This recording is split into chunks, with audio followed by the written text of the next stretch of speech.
So the last time I played an actual Warhammer fantasy game was last century. You know, back then I had a dwarf army.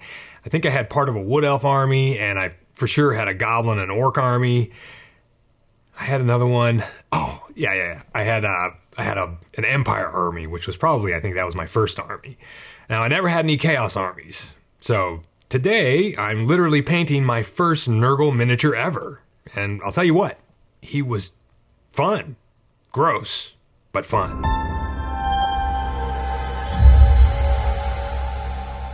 Greetings, good humans, and welcome to Tabletop Alchemy, where sometimes we paint up a Games Workshop figure for a non-Games Workshop game. Not to disappoint you Games Workshop fans out there, I do like some Games Workshop games, and to be honest, I'm not painting this figure up to not fit into Games Workshop games or the Nurgle faction. I am doing that, you know, because who knows? I might use them in a Games Workshop game at some point in the future, but nevertheless, one thing we always do is we always thank our patrons for helping us out with Games Workshop prices. So the other day I was in my local game store looking for reasons to spend hard-earned ducats, and I was perusing the floor-to-ceiling Age of Sigmar racks, and I looked over to my right, and there was the floor-to-ceiling pegboard of individual character models, and I saw this dude right there, the Lord of Blights. Now, he's a cool figure, just in and of himself, but a couple of weeks ago, I had a few friends over who had never played a tabletop skirmish game before, and they had all asked to play Rangers of Shadowdeep, you know, because we're trying to make a movie based on that game. So they came over with beer and chips and homemade guacamole and vegan chocolate cake, which is way better than it sounds. Trust me, I mean, I ate like half of it. Jared, hello. Hi, I'm Petra. Hi, my name is Jordi. Hey, how's it going? My name is Mark Anthony Sepulveda, and this is the first time I'm playing Rangers of Shadowdeep, running a scenario. Baby, I'm scared. I can just hope for the best fight ever. First time? First time. Ever played a tabletop game before? before? Play a tabletop game before, so I don't know quite what to expect, but with Ignatius running this, it's gonna be amazing. I paid him for that. I never play any of that neither, so I don't know what I'm doing. I've played a few tabletop games, but I haven't played Dungeons & Dragons or Magic. But choose your weapon to start with. The die has to stay in the box. If it bounces out, we re-roll it. No cheating. The box, yeah. Mark Anthony. Make no promises. Thus we have Zombie 1, Zombie 2, Zombie 3, Zombie 4, and like sharks in the ocean smelling blood, they smell life. And apparently they all enjoyed the experience because they all asked when we were going to play again. So I looked up the next couple of scenarios to see what miniatures and terrain we're going to need, and in addition to a couple of ogres and a bunch of gnolls, we need a flesh golem. And I saw Senor Blight here, and I was like, yep, that's enough of an excuse to spend money. Let's buy this guy. Anyway, I was too lazy to get out the airbrush, and so I just brush painted the Stynylrez black primer on it.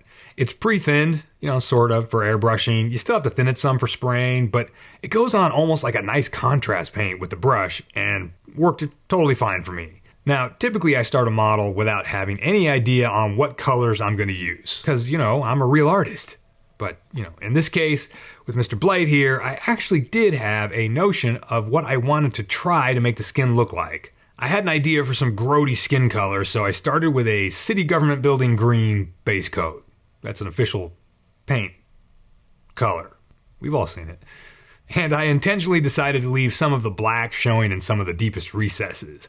Now, having done that on this one, I don't think it's really worth the time. It doesn't really matter. I don't think I would worry about that in the future. Now next, a middle-ish, vaguely greenish-brown for the gallows beams. I'm working with a fairly thin paint here and really not trying to fully cover the base coat in any sort of like solid layer. Because, you know, that's what I see some of the pros do. Duh. So I went ahead and did the only other piece of wood on the model in the same color, the hammer handle, or haft, I suppose is the right word. Oh, that's right, I forgot about the splintered wood on the shield. Now, why does it have splintered wood anyway? I mean, it looks cool, but the back of the shield makes it seem like the whole thing is just a great big chunk of metal, so I don't know why it needs wood on there.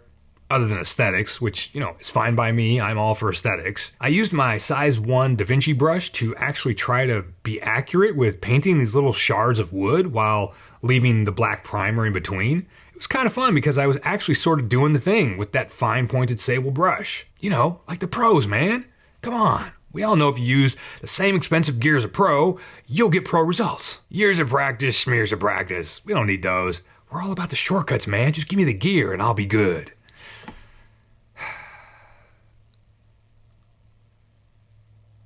I wish that was true. Anyway, I went in with this yellowish brown stuff to highlight the gallows wood. Actually, I drew in a wood grain with this color too, as well as hitting the edges. The cool thing about Nurgle is I don't feel the need for any sort of like real cleanliness with the paint job, right? I mean, Nurgle is that hoarder that doesn't clean up his room, ever. So we don't need to concern ourselves with dexterity in our painting. We can be sloppy on purpose. Yeah, game on. Now some light sand color for edge highlighting the gallows, and again, keeping it kind of thin, trying to emulate the pro painters. I don't know if they keep their paints thin. It's just what it looks like sometimes in the videos. But really, I'm just keeping it fun and I'm just not stressing out. I use some Army Painter quick shades, mixing some brown and green tones to help blend all the stuff on the gallows wood, just because I haven't used them in a while. Normally, I'd have just gone straight to Citadel washes. But hey, just like you, I buy too many paints. So I need to remember to actually use them from time to time, right? So from time to time, I grab a bottle of something I haven't used in a while. So then I went in with some Citadel Athenian Camo Shade, which is one of my favorite wash colors, and I just greened up the gallows more, even though I don't know why I did that. Since the skin is base coated in green, I should have gone for more color contrast between the skin and the wood gallows thing. But I don't know, I guess I just feel like anything touched by Nurgle seems to want to be green and moldy. I mean, I guess there are things like black mold and brown mold. So I don't know.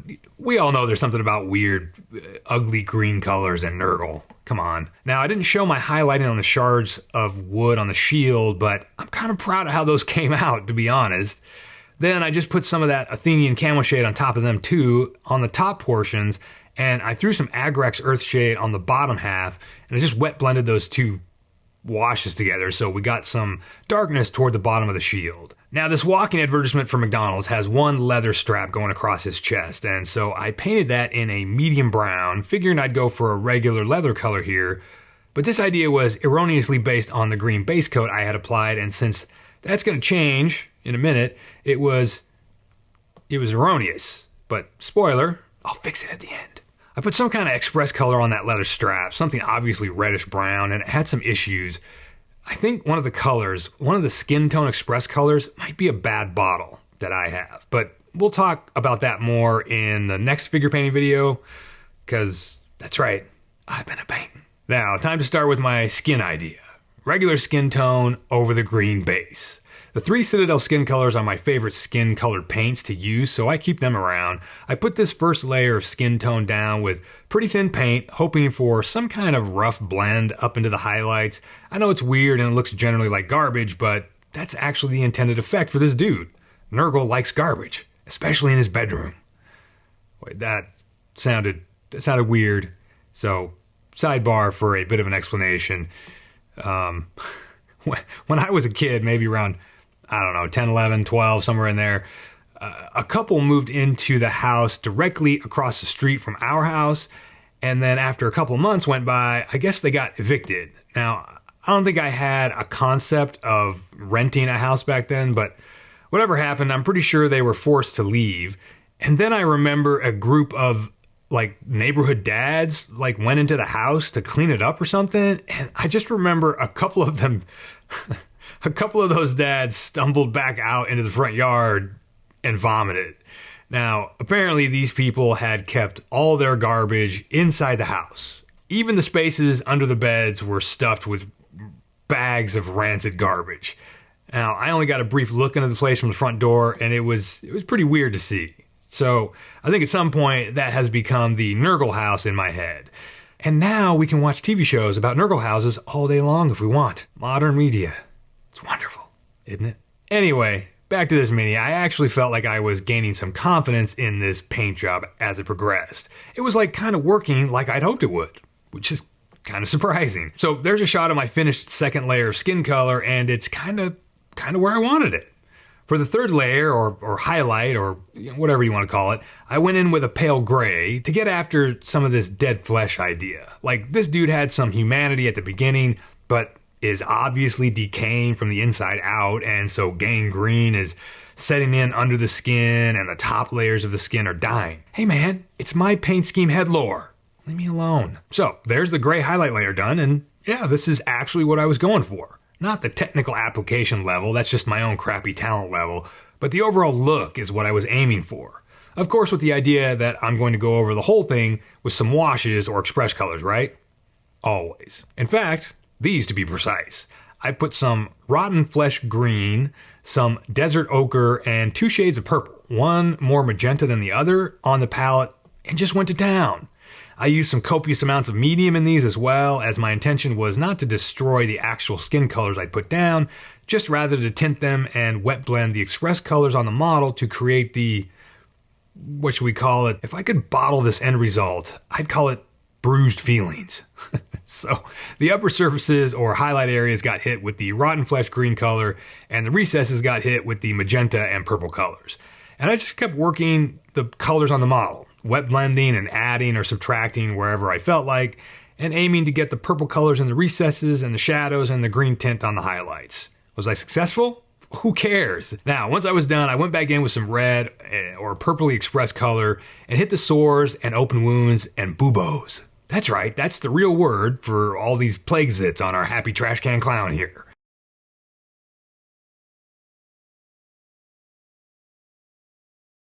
At this point, I'm pretty sure Nurgle has got to be the most fun faction to paint. But see, now that leather strap doesn't contrast enough in brown, so I hit it with greasy black express color to darken it and desaturate it. This doesn't quite work all the way either, and let me repeat myself, I'll fix it at the end. I say that like it's like this amazing fix at the end, and really I just painted black. Retroactive spoiler warning, sorry. So, Nurgle guys often have reds on them on the box art, so I went with red for this guy's modesty apron. I mean, it's pretty funny he's worried about that sort of thing, right? I mean, he could have just had a big overhang of belly fat or something, right? Not that I would have wanted to paint that. I vastly prefer painting modesty aprons, believe me. Thank you, Games Workshop. So I put down red. Now, I wanted to try a trick with white ink here and see if it would run using capillary action like oils or enamels do. I just wanted to see. And I ended up just painting all of the birthing maggots and open stomach wound with the white ink, with the idea of putting another color over that so it'd be brighter, right? Now, I did the first one with straight white ink, and white acrylic ink just, I mean, it covers like really well. So I tried adding some express medium to the ink to see what that would do, and that actually kind of worked. It worked a little better than the solid coat, right? Now then I put these 4 colors on the palette and just started throwing paint onto the gallows heads. Our necro clown from outer space is equivalent to the stuffed animals he had when he was a kid and couldn't leave home without. And I'm just mixing colors right on the model. I don't really know what these rotting heads should look like, but I figured some purples and blues and light skin tones would, it'll make something. I used some light brown that was sitting on the palette to hit the horns and just did a typical sort of gradient from dark to light with some of that greasy black express color. And then I went in with camo green express color and hit the moldy heads with that and some medium to keep it thin enough because that's a pretty dark green when it's full strength. Then I heavily thinned this deep purple with medium, and as you can see, it's a very pretty magenta color. So you know who gets to be pretty at their birthday? That's right, I made the maggots pretty. I also hit the larger open wounds across the body with this color just because it was on the brush. Now I think I used the light sand color to base coat the rat tail, the actual rat tail, not the hairstyle, even though every time I see a rat tail hairdo, all I can think of is Nurgle. No offense to anyone rocking a rat tail, I wish you the best of luck. And then I used the same rat tail color to pick out the maggots. I'm sorry to anyone who had that hairstyle.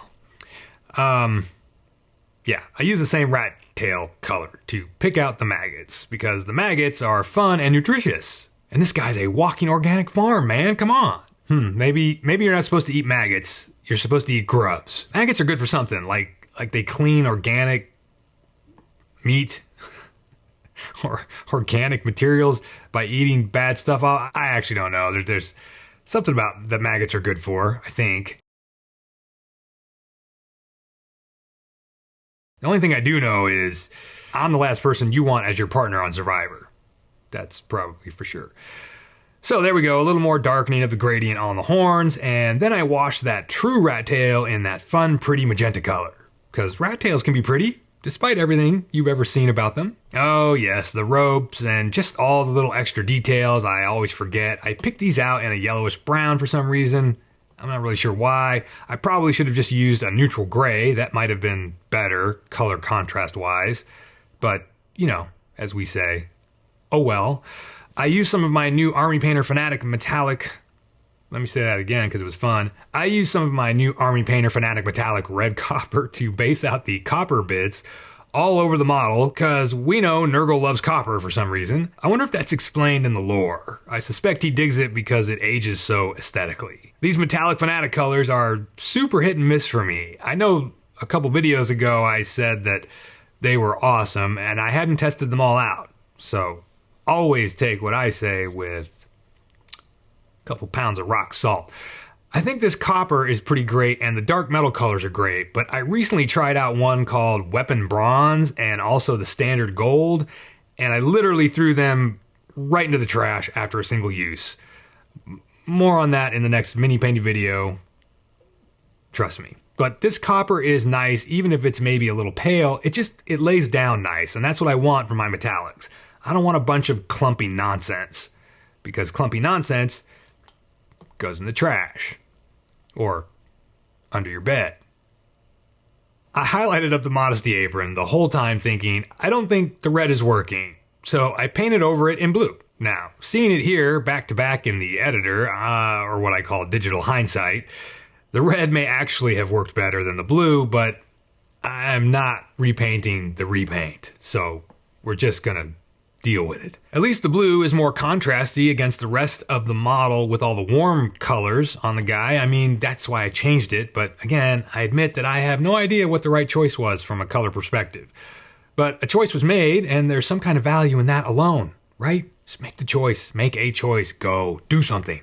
So I did, so I could be a tiny bit proud of myself. So he's going into the done display case with a blue Modesty apron, and that's that. Oh, here's Typhus Corrosion. This is one of my favorite GW paints, technically called a technical paint, because it has little bits of technical in it that make it form a texture, technically speaking. It's... you know you're set when you amuse yourself. You can get through anything. Alone. It's basically a super thin version of like all those mud and ground effect porridges in a jar sold by AK and Vallejo, but you know, it's fantastic for grinding things up, and I typically use it on metal parts that are supposed to be rusty and generally uncared for, and they're starting to flake away and stuff, and I just slopped it kind of everywhere. Now, I used a very thin down green ink to hit this bell. Actually, I think it's actually turquoise ink, sorry, from Vallejo Game Color, but then I went back in with my standard verdigris color, watered way down, and used that for both of the bells, the little one and the big one. Now there's got to be some lore, right, explaining why Nurgle likes bells? I mean, I love the aesthetic of the bells, I'm just not sure about their combat effectiveness, I guess. Anyway, I used Vallejo Metal Color Steel for all the silver metallic bits, going over the Typhus Corrosion and generally dabbing the paint almost everywhere, but not being too careful about it, kind of on purpose. This technique is called the don't be careful technique, and anyone can use it. It's royalty free. And I thought Nurgle probably doesn't go out of his way to fashion match materials, and so I put some of this rough iron color, another Fanatic metallic that lays down really nice. I don't know why it's dark brown and called iron. Maybe that's actually how dark iron look. Anyway, I used it because it's dark brown, and so that's why I used it for this shoulder blade, which is shaped like a sword, but I mean, this thing can't possibly be used like a sword, right? No, the more I think about it now, the dumber this thing seems to be. So, you know what we do in situations like this. We stop thinking about it. We just ask, does it look cool? If the answer is yes, we roll with it. Then I put that steel metal color onto the helmet after vacillating a bit on how to paint the helmet. I looked at a few examples and they're all cooler than just rusty metal, but I just went for rusty metal because it was easy. Surprise, surprise. And it sort of matches the rest of the easy metal that I put everywhere. Now, here's some gold metal color, which is actually very, very pale and slightly greenish, but I just wanted to see what it looked like because I hadn't used it before. And so I picked out this tiny little piece of jewelry that our guy has to put it on. Oh, and you can see here that I added some more straight up red express color to the middle of the little maggot parties on the tummy here. You know, these little portable resort jacuzzis they're riding around living the high life in. And I highlighted that fully functional, no nonsense, incredibly strategic shoulder blade with the steel metal color to give us some edges and brighter areas, and then decided to put some watered down black ink over all the steel metal bits rather than use the typical Citadel wash. You know, like Null oil or something. Inks are fun to work with and are totally a part of the don't be careful technique. I even brought in some of the turquoise ink to discolor some of the steel bits, just because I thought it was fun, and I like that color. So there. Now I failed to record going in with the watered down verdigris for the copper bits, which I don't really know why I forgot to record that, but now it's rust time, and using some watered down oranges and red browns, I gave everything, we just rusted everything up. You know, just put it everywhere. It's Nurgle. You can see here on the copper layers, I had just gone with the verdigris and it's all too light. So I went in with the black ink and just kind of put it on and then wiped it off, trying to get a finish that was dark, but not too dark.